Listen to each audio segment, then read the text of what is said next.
우리 김프로님의 미스터 마켓. 네. 오늘 어떤 주제죠? 짜잔. 빠밤. 자, 월스트리트저널 기사를 인용한 기사를 얘기를 해드리려고 했는데 이렇게 헤드라인이 잡혔습니다. 미국의 인플레법에 아시아, 유럽 동맹들 분노, WTO 위반 가능성이 있다.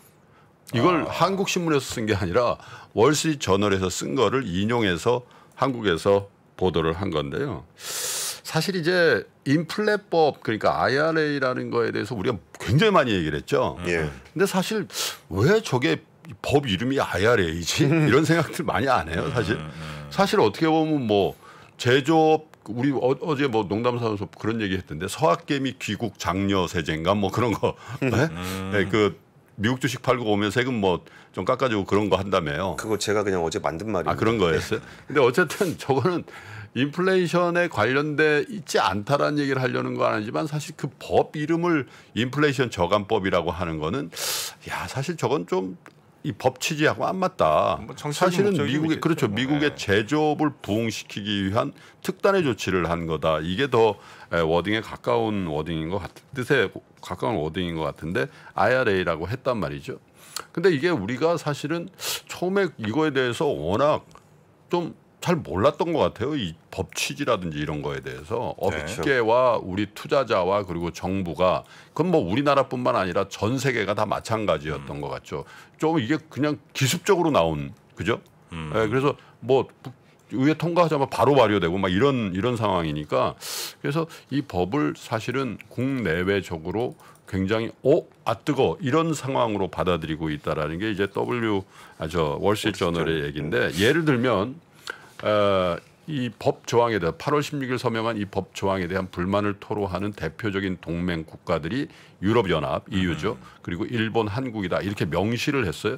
사실 지금 전 세계에 물론 뭐 멕시코라든지 캐나다 이런 데는 제외하고라도 네. 미국 편을 확실하게 들어주는 데가 어디입니까? EU, 일본, 한국 아니에요? 그렇죠. 그렇잖아요. 예. 네. 저쪽 라인에는 중국, 러시아 뭐 혹은 뭐 이 중동 국가들도 이제 약간 이 오일 패권을 들고 좀 갈등하는 관계고요. 근데 이들 나라들이 이제 대부분 이제 자동차 선진국이잖아요. 예. 유럽연합, 일본, 한국, 그죠? 네. 미국과 함께 자동차를 이제 양분하고 있는 국가들인데 그래서 이 자동차 제조사들을 차별할 뿐만 아니라 세계 무역기구 즉 WTO 규정을 위반한 조항이다라는 게 이들 국가의 강한 문제 제기다 이렇게 나왔는데 예를 들면 니시무라 야스토시 일본 경제산업상 주무부처 장관이죠. 예. 최근 기자들에게 우호적인 국가들과 공급망 강화를 위해 함께 노력하고 있다면서 이 법은 그 전략에 어긋나는 것이다. 그렇죠. 네. 예. 이거 굉장히 강한 어조로 이제 비난을 한 거고 그다음에 EU 집행위원회 발디스 돔브로스키스 너무 길다. 통상 담당 집행위원 이건 이제 EU의 장관이에요. 통상 담당 장관이라고. 최근에 캐서린 타임 미국 무역 대표부 USTR이라고 하죠. 여기 대표한테 이 법에 대한 우려를 제기를 했고 브루노 르메르 프랑스 재무장관도 유럽의 미국의 조치에 맞서서 전기차 보조금 제도를 재고해야 된다. 이렇게 얘기를 했단 말이죠. 그런데 이제 이런 이제 강한 유럽, 일본에서 강한 이제 반응이 나왔는데 우리는 어떠냐? 월스트리트저널에서는 우리가 가장 강한 반대론자다 이렇게 얘기를 해요.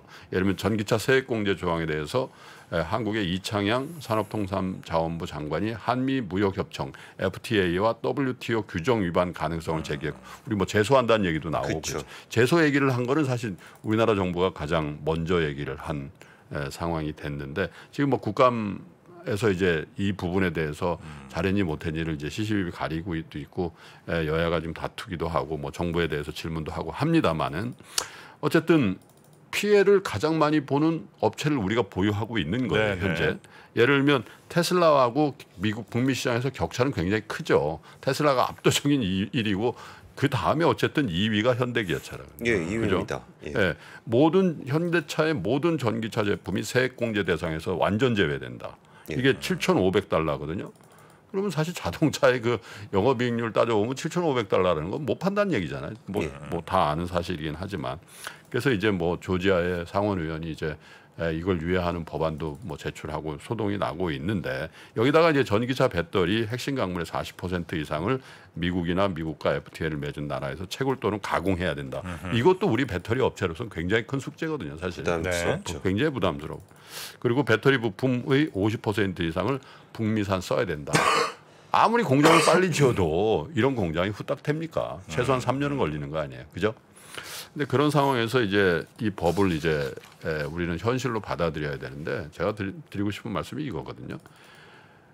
프랑스, EU, 일본이 다 이런 얘기를 하고 한국도 그런데 이게 사실 우리는 잠재 의식 중에 미국이 그렇게 하는 걸 우리가 어떻게 하냐 이런 의식들도 저변에 있어요. 그런데 이거 강하게 해야 됩니다. 왜냐하면 월스트리트저널에서 이렇게 쓴다라는 거는 이 법의 취지나 이런 것들이 동맹의 관리에 있어서 빈 자리가 있다라는 걸 인정하는 거거든요. 예. 지금 미국이라는 나라가 사실은 뭐 자국 산업도 보호해야 되고 뭐 제조업도 부흥시켜야 되지만 지금 중국과의 패권 전쟁에 이렇게 지금 첨예한 상황에서 우리의 목소리는 철저하게 내야 돼요. 왜냐하면 그게 이제 전략적 판단과 전략적 사고 그리고 전략적 행동이기 때문에 그런 거고 그런 부분에 대해서 너무 우리가 소극적으로 할 필요가 없다라는 생각이고 그리고 이제 뭐 야당에서 문제 제기하는 것도 그건 또 지렛대로 이용할 수 있는 거가 아닌가 이런 생각이 들고 대외적으로 이제 국민 여론이 이런데 어떻게 할 거냐 이렇게 이제 지렛대를 좀 써야 될 것 같고 기업에만 맡기면 안 된다는 생각이 들어요. 뭐 물론 이제 발등에 불이 떨어진 게 이제 기업들이고 이제 기업에 이제 뭐 경영하는 사람들이 뭐 정의선 회장을 비롯해서 뭐 왔다 갔다 하고 막 그러잖아요. 충분히 서포트 해줘야 된다. 그렇게 하고 이제 이게 사실 이 법이 만약에 시간이 많이 흘러서 미국 정부 바이든 정부의 취지대로 정말 구현이 되면은 우리 산업의 생태계는 굉장히 큰 변화가 있을 가능성이 있는 거거든요. 맞아요. 사실 뭐 86년, 87년도에 우리 초호황이라는 게 사실 그 미국 그 뉴욕의 프라자 호텔에서 있었던 프라자 합의 뭐 말이 합의지 그냥 강제잖아요. 그때 일본의 그 내각이 일본의 수상을 비롯해서 뭡니까 대장상 이런 사람들이 아무 저항 없이 그냥 끌려갔기 때문에 그렇게 됐다라는 얘기들도 많이 하거든요. 후대 사가들이. 그래서 이 법이 어떻게 될지는 이제 지켜봐야 되겠습니다만 어쨌든 현실로 다가왔고 그 부분에 대한 우리 정부의 굉장히 전략적인 판단과 또 외교 정책 이런 것들이 이제 구현이 되고 또 업계하고 굉장히 타이트하게 협력을 하면서 엇박자가 나지 않도록 하면서 이 기간을 우리가 잘 버티고 우리 산업을 보호하고 그런데 총력을 다해야 되지 않겠나 그런 생각이 좀 들어서 말씀드렸습니다. 저도 이 얘기할 때 종종 들리는 얘기 중에 뭐 저런 거 있어요. 우리는 뭐가 좀 상황적으로 안 좋은 게 생기면은 내가 뭐 잘못했나? 이제 그 생각을 먼저 해요. 근데 사실 유럽도 그렇고 일본도 그렇고 이거는 미국에서 전략을 잘못 짠 거 아니냐라고 이제 얘기를 하잖아요. 그러면 내가 뭐 잘못했나? 뭐 내가 뭐 대처를 잘못했나? 그러면은 나는 어쩔 수 없는 거 아닌가? 미국에서 저렇게 정하면 난 따라야 되는 거 아닌가? 이런 생각을 먼저 하게 되는데 그러니까 이럴 때일수록 오히려 그 유럽도 자동차 강국이고 일본도 자동차 강국이잖아요. 그럼 이럴 때 오히려 공동의 목소리를 내면서 그렇죠. 그 공급망 재편에 대해서 우리도 인정한다. 근데 전환할 수 있는 시간은 필요하다. 이런 목소리를 함께 내는 것도 좋은 전략일 것 같아요. 우리가 사실 뭐 너무 그 불리한 일본에 비해서 우리가 불리해요. EU에 비해서 불리합니까? 반도체를 갖고 있는데요.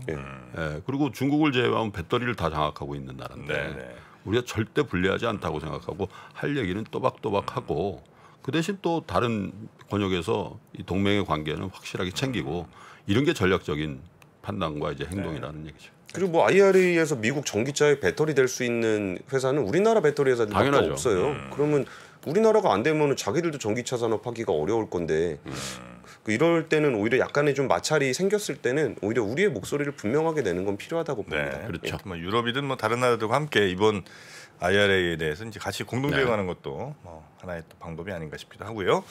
자, 그러면 우리 권순우 팀장님 오늘 뉴스 3플러스는 이 정도로 정리하도록 하겠습니다. 권 팀장님 대단히 고맙습니다. 감사합니다. 감사합니다. 네, 올라가 계세요. 신고가에 5만 원 돌파할 때 5만 원에 따라 살 수 있나요, 우리? 내가요? 5만 원이 다시 내려가서 2만 원까지 와서 2만 원 떨어지면 신저가예요. 거기서 구매해서 쓸 수 있나요? 주식시장에 절대 변하지 않는 것이 두 가지 있습니다. 주가의 기본적인 움직임 그리고 투자하는 사람들의 심리입니다. 내가 팔면 오르고 사면 떨어진다고요?